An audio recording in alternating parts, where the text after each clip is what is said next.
What's up, guys? It's Dan from the Bonsai Forge. Thank you for tuning in again. And this week's episode, I'm going to talk about this Scots pine bonsai that I planted on a rock. I'd like to go from the beginning of this tree, where I started it, to where I am now, and to show you the whole evolution of it and how it all got started, and go over the basics of what you need to think about, practices you need to do, and planning of the future. I also will go over the aesthetic, artistic decisions so you guys can get a grasp on how I go about that. And I just hope you enjoy. So thanks for watching.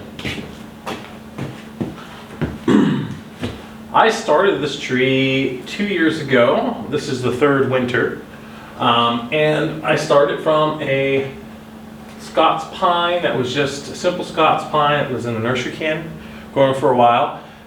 It was a can that was setting on the ground, and so the roots escaped the can. The tree gained a lot of vigor over time, but also struggled to survive. It had been wired once, probably 10 years prior, and that was it. So what I got was a lot of nice maturity, lots of character to work with, and I did a first styling 2 years ago and let it rest. Now after that, the following year, it grew out quite a bit, and I decided that the tree might look a lot better in a container versus on a rock. This was because the tree kind of had a wild feel to it, but it also wasn't an exceptional tree on its own. A tree that's very exceptional on its own can often carry its own weight in a bonsai container, because the container actually frames the tree and highlights it. Or in this case, I thought the tree wasn't quite strong enough to be kind of like a showstopper, but I thought that if I added extra elements such as a rock, some moss, and some other plantings, I might get an overall feel that became impressive, that could elevate the whole tree. So this is what I came up with, and last year I wired it, pruned it, and did everything I could to kind of set the structure again moving forward. And this is where we are this year. Now when I go about like tuning up a tree per se, I always go back to the basics over and over again. I go and I revisit the tree and I say, this year, what is the best tree? I think often people can get stuck in the idea that I have a design and I need to just follow that design to a T moving forward. But I find that that's not always the best idea. It's always not the best approach.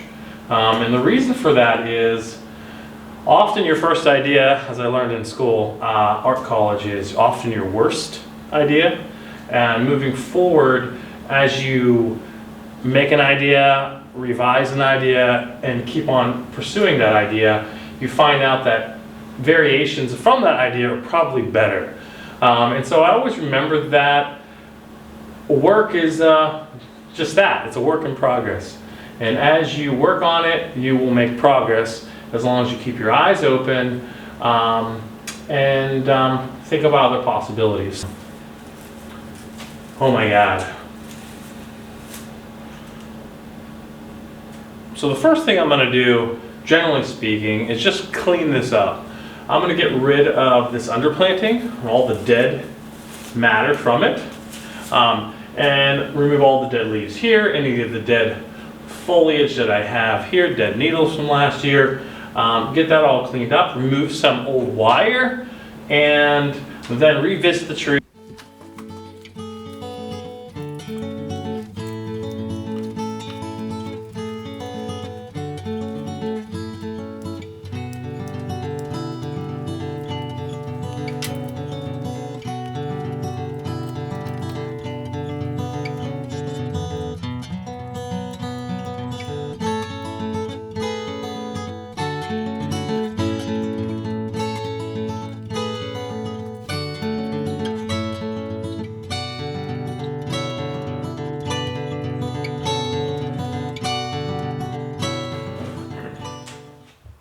So now that I got the tree cleaned up, I would like to just look at the trunk line all over again, give the tree a spin, and kind of think about what I gotta do next.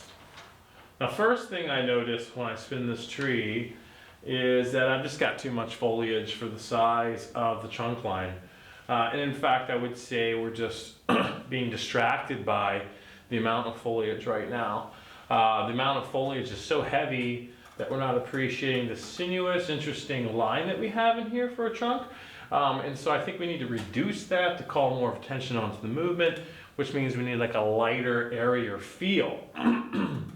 So in this case, less definitely is more, but there's a limit to that. I don't want to make this tree so sparse. Once again, we start to lose definition.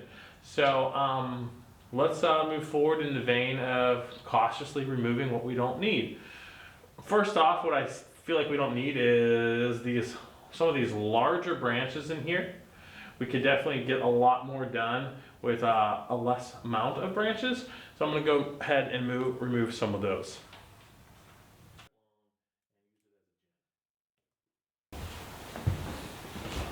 Another branch that I'm seeing as problematic is this really long branch. Although it's interesting with a literati tree or a very tall kind of airy tree to have long cascading branches. I like that a lot. I feel like it's hiding a lot of the depth of this tree. Meaning if this was removed, we get to see what's behind it, and behind it you have this very interesting drop branch. So I'm going to go ahead and remove this part of the branch.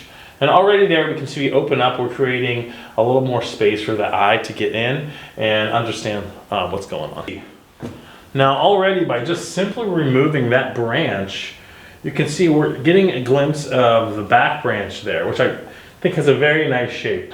For me, that's one of the most important parts of this tree. It's definitely a character branch. This tight bend dropping down echoes this tight bend and this curve going on here. It's creating a harmonious look. So I always think about playing up the things that kind of talk about the nature of the tree and either hide or remove things that aren't necessarily speaking to that design that we're going for. So I think that removing that was good. We're also going to probably work this out a bit more. This drop branch right here, I think also is making this a little bit too cluttered. So I'm going to go ahead and I'm also going to remove that. I'll make that a gin and look at that, boom. Already by doing that, we're adding the eye to come in and appreciate some of the interesting branching that's going on before we even created any detail. So next what I'm going to do is I'm just going to come in and start removing some of these hanging needles in places, large old needles, and then I'm going to also remove anything that I feel like is just a little too much. So that could be additional small branches or even a one or two large branches. And then I'm going to start moving the foliage around with some wire. So stick around, let's see what happens. So it turns out we have another branch here that's just a little too heavy. You see this one right in here? This branch is really coarse. It's between this branch and this branch. And I think what it's doing is just making this whole area too cluttered, right? It's giving it a bush effect. I think removing this one and replacing it with the smaller one, which is more sustainable, makes a lot of sense. And what I'll do is I'll just cut it and gin it and use it as a feature. But what it's going to do is open up the space once again, creating more depth, more interesting volume, more interesting space. I think that was a good choice.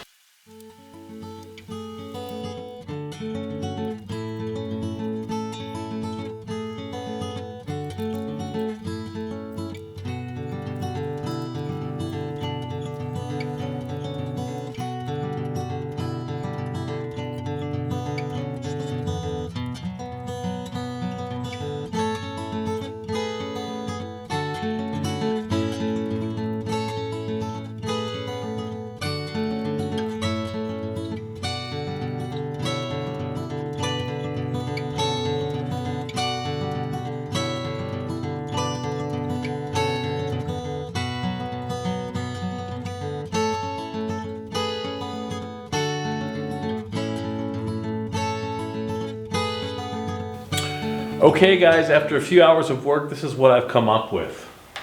I think we've made quite a bit of progress from where we started in the beginning. Before, obviously, there were just way too many branches, a lot going on that didn't need to be going on. So I removed a lot of those branches, and as a result, I think we've made a lot of space. And a lot of space equals a lot of depth. And so we have all these layers to look into, which creates a lot of interest. So we can see the structure of the tree. We can kind of get up in there and enjoy what's going on. Some of the nice features are these gins, or dead branches, that I created. They tell the story of a branch that was once alive and died, which I think is also quite interesting. I have them one at the top, like a 10 gin, and a few in the bottom parts of the tree. And by doing this a little bit everywhere, I've created some harmony. What could be better though, right? You always got to ask yourself the question, what could be better? And I think moving forward, I need a little bit more definition. I don't want to have a really full compact tree. That would take away from the wild look that I'm going for. But I could use some very short needles on this tree, which will happen over time. And that can give me a lot more detail, a lot of more fine branches, and it would really emulate the look of an ancient tree in the wild. So that's what I'm going for moving forward. So how do I do that? I'm going to give this lots of sun and only organic fertilizer. And I will not load it up with fertilizer. I'll just feed this tree enough where it's happy, where it produces fine growth, not robust growth. And over time, I think I'm going to get quite a beautiful tree moving forward. So I hope you guys like the video. If you do, please subscribe. Thanks again for watching, and take care.